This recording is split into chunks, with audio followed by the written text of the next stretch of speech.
For a couple years, she carried us on the floor, off the floor, unbelievable representative with the sack, and just how she represented the whole athletic department, not just on the court but off the court. Tara was one of our leaders.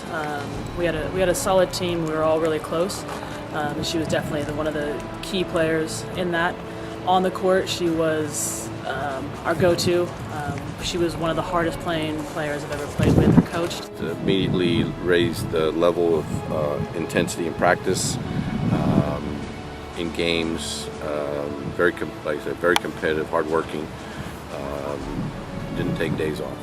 Always was willing to take the charge. Was willing to fight and scrap and claw her way to any victory. Which was almost the exact opposite off the court. You knew that when she stepped on the court, the switch was turned on. One moment I think kind of exemplifies her is at the end of her freshman year. She and Jessica both had tremendous years, and it started for us. We had a great record, and there was another freshman from Cal State LA who was a great point guard. And I went to Tara, and Jessica's numbers were just a little bit better. The rebounding numbers a little bit better. I think her field goal percentage might have been a little bit better. I told Tara, I should nominate both of them for Freshman of the Year, and I said, but if I do that, you two are going to split votes, and the girl at LA is going to win the award. She goes, nominate Jessica. Not a question, not a bat of the eye, not hesitation. Nominate Jessica. Players hated to play against her because, she would sell the charge. She would act it up, make sure that the referee understood it, and we kind of knew as a team that it was coming, so it was always funny to us.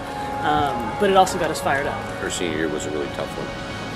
Started off really tough, and it ended up really positively. But she carried us on her back in game after game after game, and people knew we didn't have much besides her, and they would just physically just pound on her, and she never lost her cool.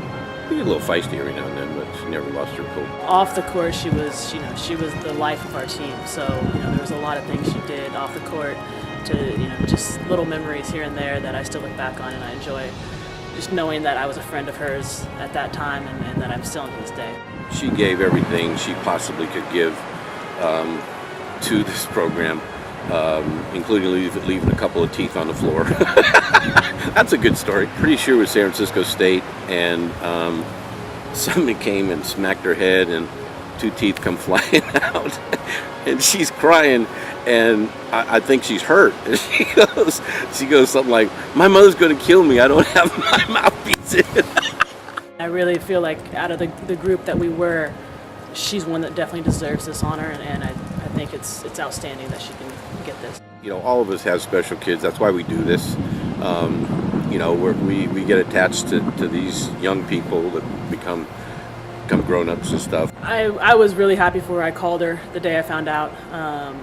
Called her or texted her, and she was really gracious about it. I don't think it could have happened to a better person from our team. She deserves it. She worked so hard to get to be the player that she was for us. I've been very blessed to have great kids, great people represent our programs, and Tara in so many ways is just emblematic of why we do this. I've always stayed close with Tara, and I think that she's been a great influence in my coaching and in my life, and I think that this couldn't happen to a better person. I'm so proud of her.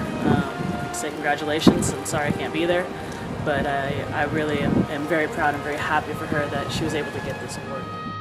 She gave everything she possibly could, and there's a better representative or a better role model or anybody more deserving than to be in our Hall of Fame.